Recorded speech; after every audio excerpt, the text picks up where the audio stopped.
मुसलमान थे और वो ये समझ रहे हैं कि निशाना मुसलमान को बनाकर वो भारत में दोबारा 2024 में बीजेपी को पार्लियामेंट में कामयाब करेंगे। मोहन भागवत ने अपने इंटरव्यू में कहा, क्या कहा था उन्होंने कि मुसलमानों को, भारत के मुसलमानों को अपने इस्लाम की बालादस्ती को छोड़ना है। उन्होंने क्या अंग्रेजी मुसलमानों को ये चीज को छोड़ना पड़ेगा, इस्लाम की बालादस्ती को। कल मीडिया वाले आए थे, हमने अपना बयान दिया। मैं जनाब मोहन भागवत साहब को एक बात अब कहने वाला हूं। हमारे मसाला मिलता बोल के आए यहां पर। अब मैं अंग्रेजी में कुछ बोलूंगा, उसके बाद उर्दू में तर्जुमा करूंगा और ये मेरा पैगाम मोहन भागवत तक हमारे media.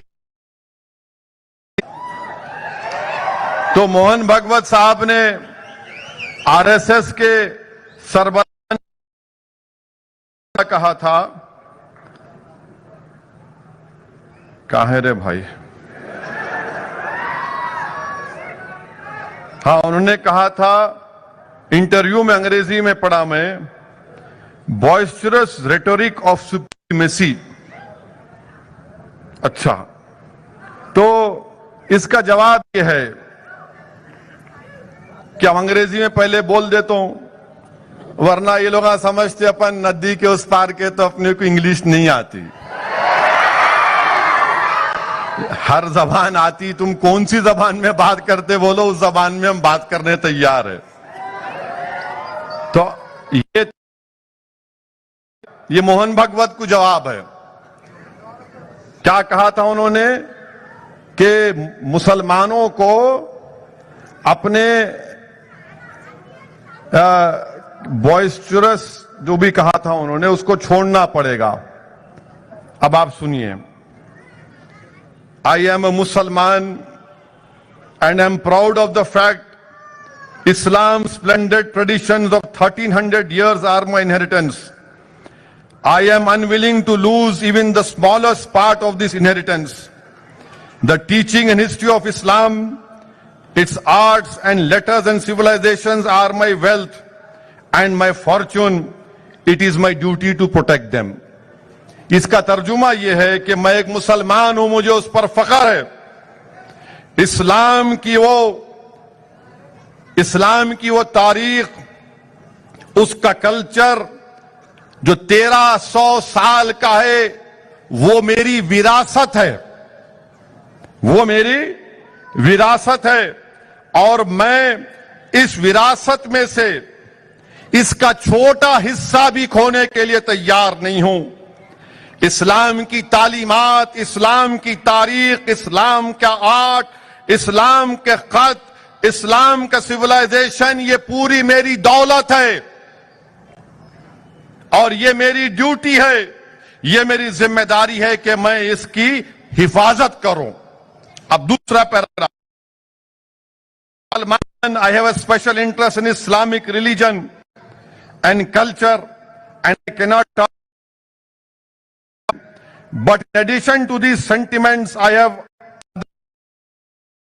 conditions of my life has forced upon me.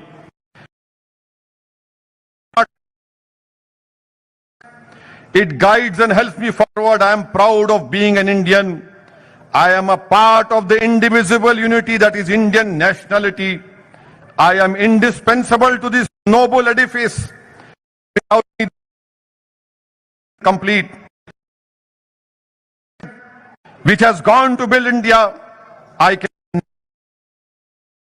इसका तर्जुमा यह है कि मैं एक मुसलमान हूं और मुझे इसमें बहुत इंटरेस्ट है, इस इस्लामिक मजहब में, इसके कल्चर में, और मैं कभी भी इस बात को मानने को तैयार नहीं हूं कि कोई इसमें मदाखलत करे। बल्कि इससे ज्यादा मैं ये कहूंगा कि जो इस्लाम की रूह है, जो इस्लाम का स्पिरिट है, वो इस बात में हायल नहीं होता कि मैं अपने आप को कह सकूं कि मैं एक प्राउड इंडियन हूं, मैं इस मुल्क का नेशनल हूं और मैं इस खूबसूरत मुल्क का एक बहुत बड़ा हिस्सा हूं और इस मुल्क की खूबसूरती मुझको छोड़ने से मुकम्मल नहीं होगी। इस मुल्क की खूबसूरती का हिस्सा मैं हूं, मैं एक बहुत बड़ी बुनियाद हूं इस मुल्क की, इस मुल्क को बनाने में मैं एक बहुत बड़ी बुनियाद हूं और मैं कभी भी इस दावे से अपने आप को दस्तबरदार नहीं कर सकता। फिर अंग्रेजी में उसका आखिरी पैराग्राफ है, it was India's historic destiny that many human races and cultures and religion should flow to her habitable soil and that many a caravan should find rest here।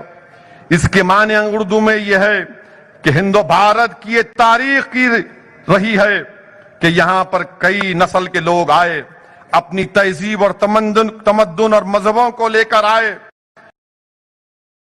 घर बनाया जिस तरह एक कारवान आकर रुक जाता है और तारीख की सुबह होने से पहले ये कारवान भारत में आए और यहां पर ये कारवान आते गए। फिर अंग्रेजी में लिखा गया कि this vast and fertile land gave welcome to all and took them to her bosom। One of last 3 caravans following the footsteps of his predecessors was that of followers Islam। माने जो इस मुल्क में आखिरी 3 कारवान आए थे वो इस्लाम के थे, जो यहां पर आए और यहां पर बस गए। फिर कहने वाले ने कहा कि this led to a meeting of the culture currents of 2 different races। Like the Ganga and Yamuna, they flowed for a while to separate courses, but nature's immutable law brought them together and joined them in a Sangam। जिस तरह गंगा और यमुना मुख्तलिफ इलाकों से निकलते हैं, मगर कुदरत की वजह से, कुदरत के कानून की वजह से वो जब मिलते हैं तो उसको संगम कहते हैं। This fusion was notable event in history। Since then, destiny in her own hidden way began to fashion a new India in place of old। और फिर कहने वाले ने कहा कि we brought our treasures with us, हमने अपने खजानों को लेकर आया यहां पर। भारत में भी थे, लाकीमत खजाने थे, हमने इस मुल्क ने ये अपने बंद दरवाजे खोल दिए और हमने उसको सब कुछ दिया और जो सबसे अजीम तोहफा इस्लाम ने इस मुल्क को दिया वो तोहफा था जमहूरियत का और मसावात का। पूरे 11 सदियां गुजर चुकी हैं।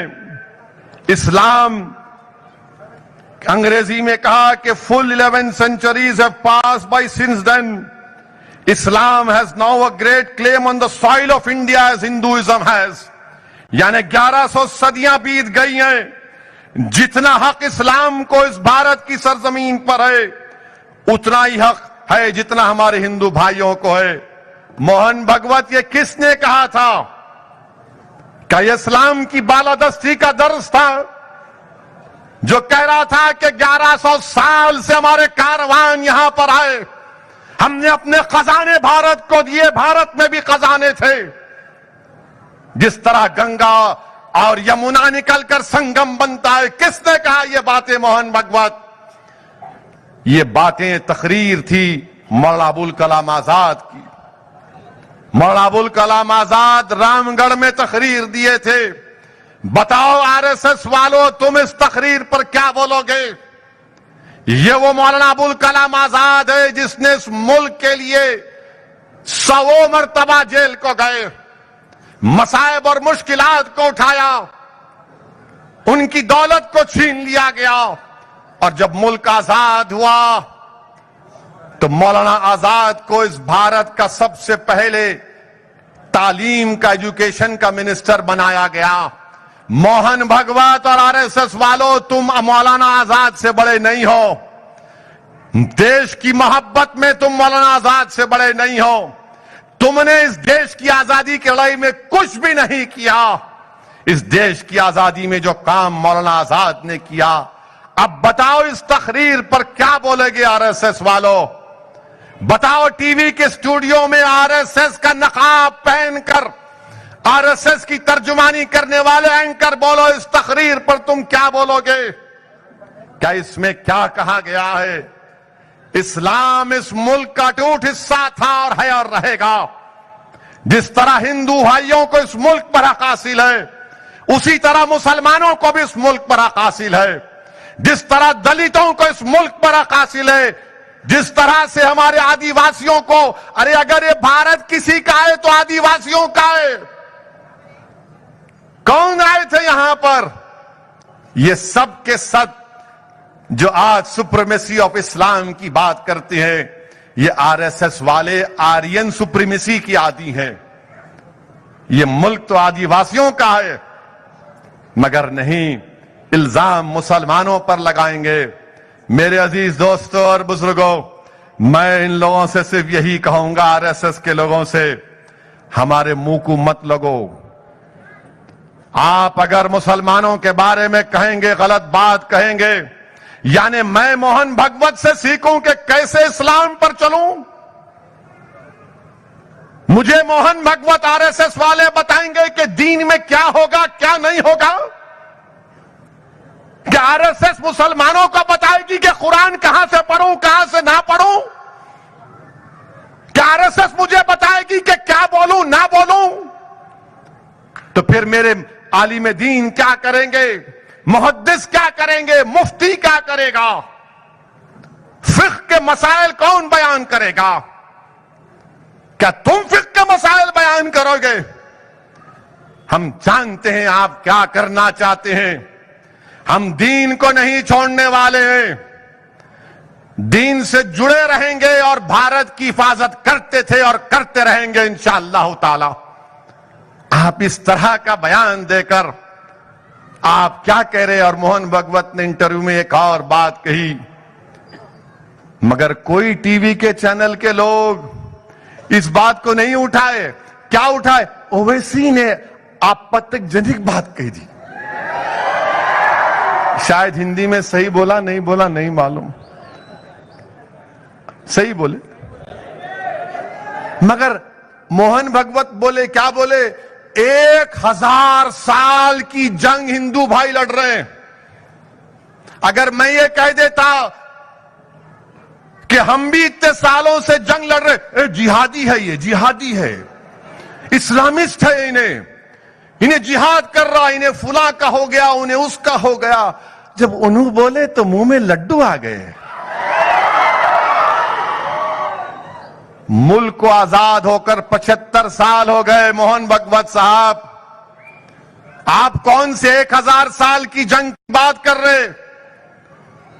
1950 में बाबा साहिब अंबेडकर ने इस मुल्क को आईन दिया, संविधान, कॉन्स्टिट्यूशन दिया। अगर आप जंग कर रहे हैं तो आप संविधान, ये जमहूरी मुल्क में अगर कोई जंग करेगा तो जमहूरियत क्या करेगी बताओ फिर?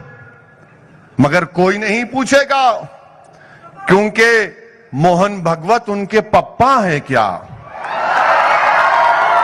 1000 years वॉर का जिक्र मोहन भगवत ने किया। अरे 8 साल से तो मोदी आपके प्रधानमंत्री है, देश के तो है, मगर आपके आरएसएस के स्वयं सेवक थे ना वो। फिर आप कौन सी जंग कर रहे हैं? किससे जंग कर रहे हैं आप? हम 1000 साल जंग किए तो कभी लोग जज्बात में आके कुछ बोल देते हैं, ओवर जीलियस अंग्रेजी का लफ्ज कहा उन्होंने।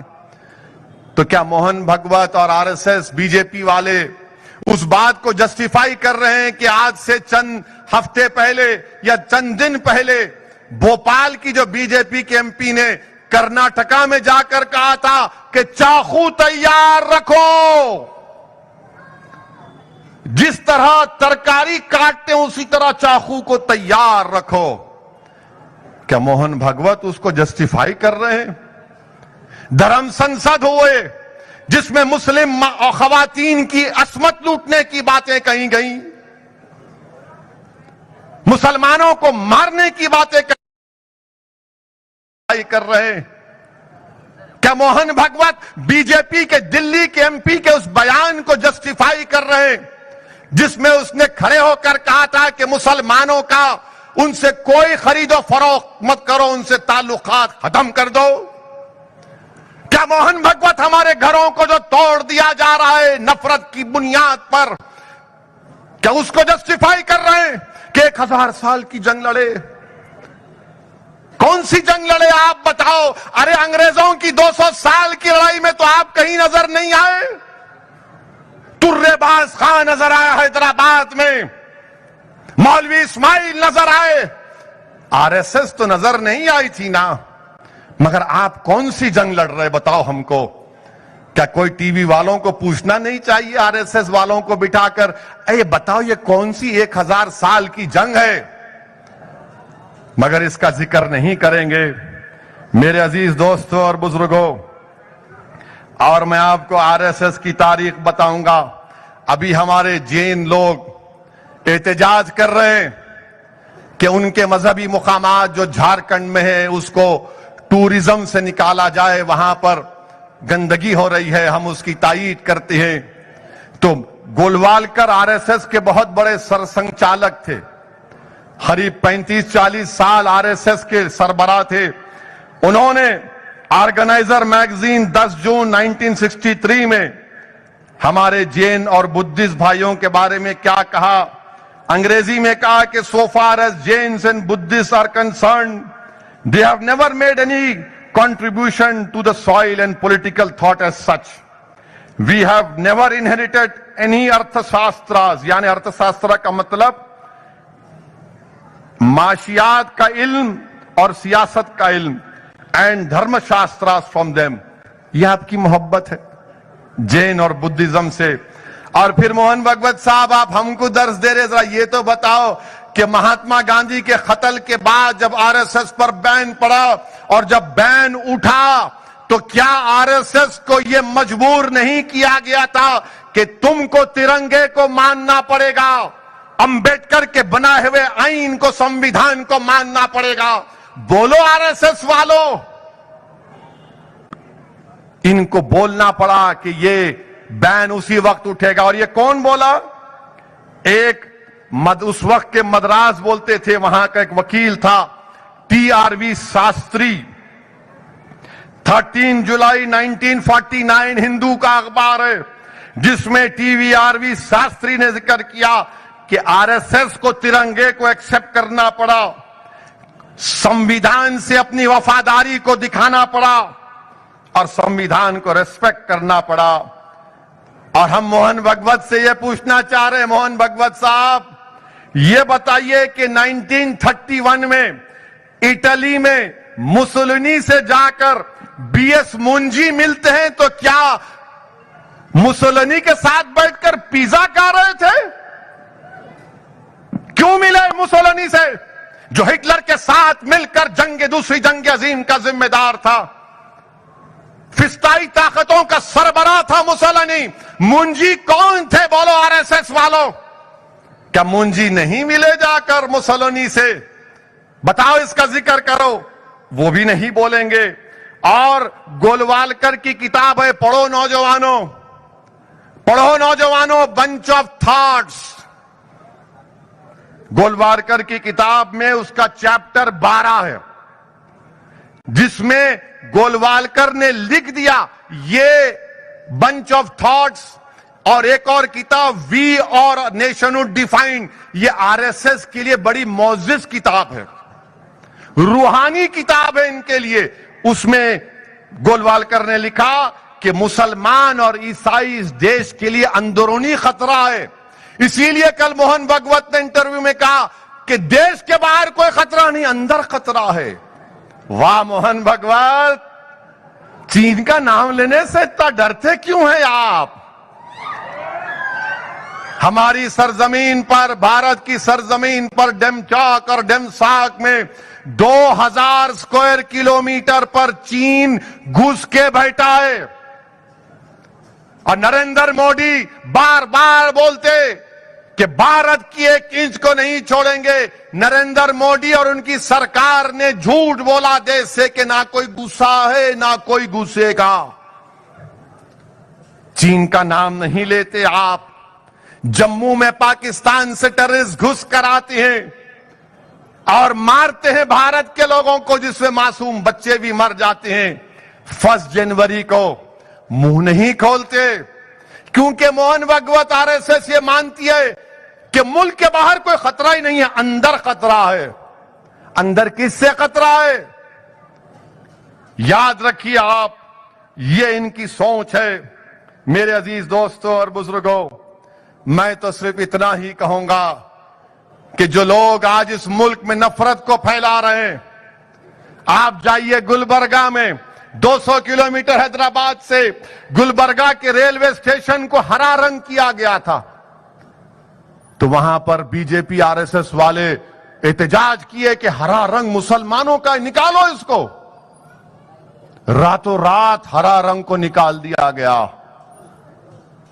ये बीजेपी आरएसएस की नफरत की निशानी है कि हरा रंग नहीं होना चाहिए, मुसलमानों का है। अरे मोहन भागवत, हम तो हर रंग में रंग जाने वाले हैं, रंग से हमको क्या निस्बत? नहीं, हरा रंग मुसलमानों का है।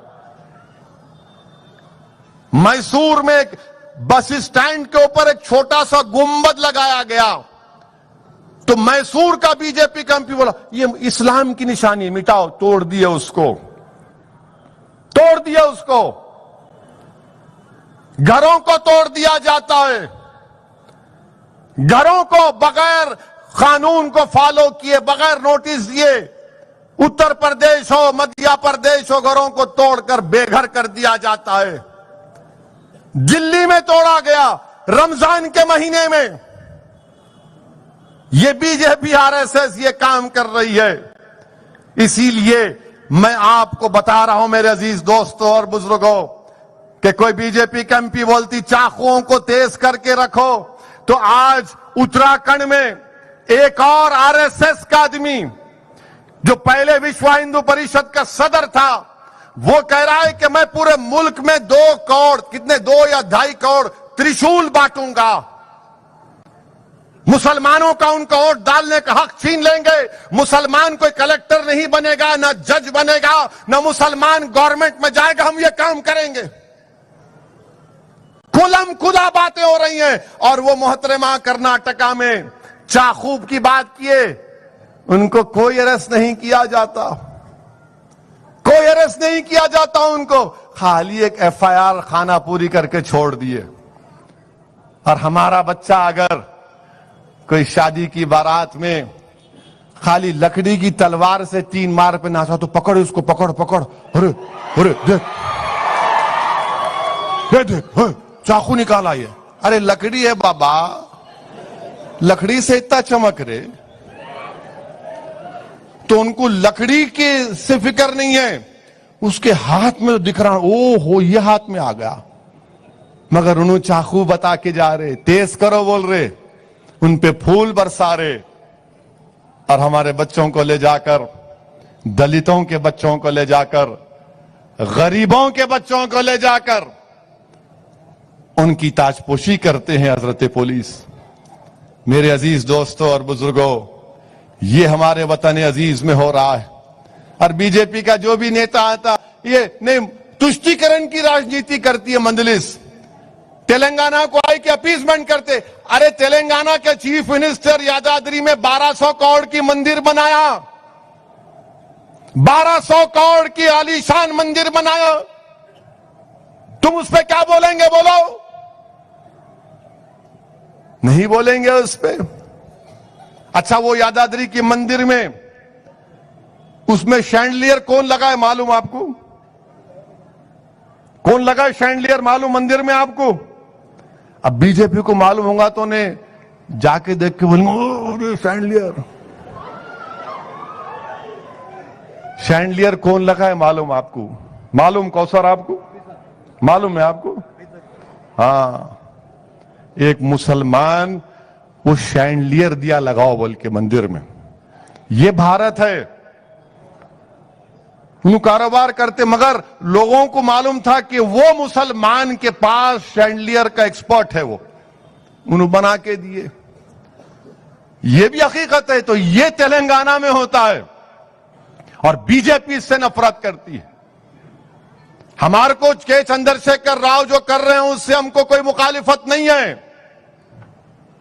वो अपने मजहब पर चल रहे हैं, हम अपने मजहब पे चल रहे हैं। सबको अपने मजहब पर चलना चाहिए। यही तो इस मुल्क की खूबसूरती है कि इस पूरी दुनिया में अगर कोई मुल्क है जहां पर हजारों की तादाद में तहजीबें हैं तो भारत है। अगर हैदराबाद के मुसलमान की तहजीब अलग है तो केरला के मुसलमान की तहजीब अलग है। अगर केरला के मुसलमान की तहजीब अलग है तो एक तमिलनाडु के मुसलमान की तहजीब अलग है। अगर एक मुंबई में एक मुसलमान की तहजीब अलग है तो मराठवाड़ा के मुसलमान की तहजीब अलग है। ये मुल्क में इतनी तहजीबें हैं। यहां पर बिरयानी खिलाई जाती, औरंगाबाद में नान खली खिलाई जाती। ये तहजीब का हिस्सा है। मगर बीजेपी को एक ही बात बोलती, नहीं नहीं नहीं, कुछ भी नहीं होना। एक झंडा, एक कल्चर, एक मजहब, बाकी सब बर्खास्त। माने तीन चीज, एक मजहब, एक कल्चर, एक झंडा। झंडा तो एक ही है, मगर आप झंडे को कब माने? जब आपका बैन हट रहा था। उससे पहले तो ऑर्गेनाइजर मैगजीन में लिखा गया था ये तीन रंग अशुभ है। बोले उन्होंने बोले नहीं, तीन है, अशुभ है, ये नहीं मानते इसको हम। अबे तेरे को मानने के लिए कौन बोला? देश मान लिया, तुमको ही मानना पड़ा बाद में। अब आरएसएस वाले हमको सिखा रहे, नहीं आपको भारत में रहना है तो इस्लाम की बालादस्ती को छोड़ना पड़ेगा। मोहन भागवत साहब, अगर आप किसी अम्मा के पास जाएंगे, किसी मां के पास जाएंगे, आप एक 4 माओं को बिठाओ, उसमें हर किस्म की मां होगी, उसको पूछो तेरा बेटा या तेरी बेटी तुझसे कितनी मोहब्बत करती? उन्हें बोलेंगी मेरी जान है ये, दुनिया की सब दौलत छोड़ दो, मेरी औलाद मेरे लिए कीमती है। ये मां बोलती है। मगर आप बोल रहे नहीं, तुम्हारी पसंद नहीं, हमारी पसंद, एक कल्चर, एक जबान। कैसा होगा भारत में? कहां होगा भारत में? ये भारत की खूबसूरती को कोई नहीं बिगाड़ सकता। मैं जानता हूं कि आज की इस तकरीर के बाद बहुत से लोगों को पेट में दर्द होगा, पेंचिश होगी, और पेंचिश का इलाज एक ही है मेरे पास, जिंदा तिलिस्मात के 2 कतरे मुंह में आ करके डाल लो।